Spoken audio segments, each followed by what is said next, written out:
Line பெண்ணிடம் 2.5 லட்சம் ரூபாய் பணம் பெற்றுக்கொண்டு நிலத்தை கிரயம் செய்து கொடுக்காத அரசு கல்லூரி பேராசிரியர். குழந்தைகளுடன் கல்லூரியில் நியாயம் கேட்க அந்த பெண் வந்ததால் பரபரப்பு. பொறுமையில் பேசிய பயிற்சி உதவி காவல் ஆய்வாளரிடம் வாக்குவாதம். நாகப்பட்டினம் மாவட்டம் சீயத்தமங்கை மருதம் நகர் பகுதியை சேர்ந்தவர் உஷா. வயது 35. இவர் அங்கு வாடகை வீட்டில் வசித்து வருகிறார். இவரது கணவர் ராஜலிங்கம் கடந்த 8 வருடங்களுக்கு முன்பு மோட்டார் வாகன விபத்தில் உயிரிழந்துள்ளார். இவருக்கு தற்பொழுது 10ஆம் வகுப்பு படிக்கும் மகளும் 7ஆம் வகுப்பு படிக்கும் மனநிலை குன்றிய மகனும் உள்ளனர். உஷா கூலி வேலை செய்து தனது பிள்ளைகளுடன் வாழ்ந்து வருகிறார்.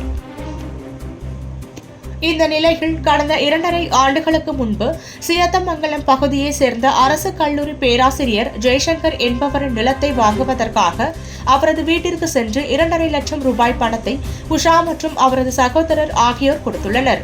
அதனைத் தொடர்ந்து ஜெய்சங்கர் அந்த இடத்தை வேறொரு நபருக்கு விற்றதாகவும், இதுகுறித்து உஷா அவரது வீட்டில் சென்று கேட்டபொழுது அவரது மனைவி தரக்குறைவாக பேசியதாகவும் கூறப்படுகிறது.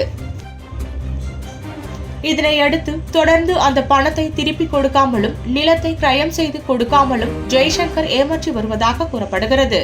இதுகுறித்து திட்டச்சேரி காவல் நிலையம், மாவட்ட காவல் கண்காணிப்பாளர் அலுவலகம், முதல்வரின் தனிப்பிரிவு என பல்வேறு இடங்களில் உஷா புகார் அளித்துள்ளார். இந்த நிலையில் இன்று உஷா மற்றும் அவரது 2 குழந்தைகள் மற்றும் உறவினர்கள் ஆகியோர் ஜெய்சங்கர் பணிபுரியும் திருவாரூர் அருகே உள்ள கிடாரங்கொண்டான் திருவிக அரசு கலை கல்லூரிக்கு அவரிடம் நியாயம் கேட்பதற்கு நேரில் வந்தனர். இதனை அறிந்த காவல்துறையினர் முன்கூட்டியே கல்லூரி வாயில் முன்பு காத்திருந்தனர்.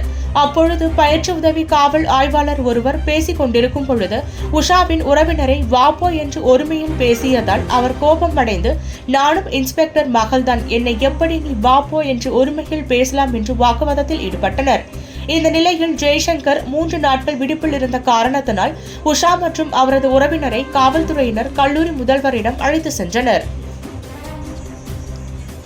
அங்கு நடந்த பேச்சுவார்த்தைகள் நாளை காலை பணம் கொடுக்க ஏற்பாடு செய்வதாக ஜெய்சங்கர் கூறியிருப்பதாக முதல்வர் உறுதி அளித்ததை அடுத்து உஷா மற்றும் அவரது குழந்தைகள் அங்கிருந்து புறப்பட்டு சென்றனர்.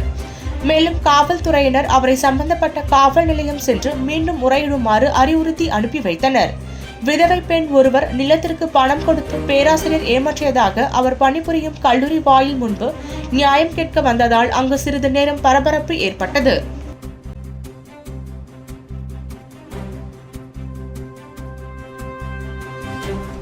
சேஷங்கிட்ட இடத்துக்காக பணம் கொடுத்துருந்தோம். ஆனால் பணம் கொடுக்கல, இடமும் கொடுக்கல. வரும் அதோட நான் கலெக்டர் ஆஃபீஸ், எஸ்பி ஆஃபீஸ்க்கெல்லாம் போயிட்டு இப்போ கலெக்டர் இங்கே ஹாஸ்டல்கிட்ட இதுக்கிட்ட திருவிக காலேஜ்கிட்ட வந்திருக்கோம். அதனால அவர் எல்லாம் பேர்கிட்ட சொல்லியிருக்கோம். நாங்கள் கேட்டு நான் வாங்கி தரேன்னு சொல்லியிருக்காங்க.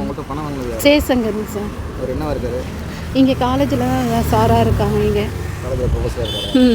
2.5 வருஷம் 2.5 லட்ச ரூபா கொடுத்துருக்காங்க. நான் 2 வருஷம் ஆகிட்டுங்க சார். இன்னைக்கு நாளைக்குன்னா இப்படியே சொல்லி என்னை ஏமாற்றிட்டு தான் இருக்காங்களே அவங்க.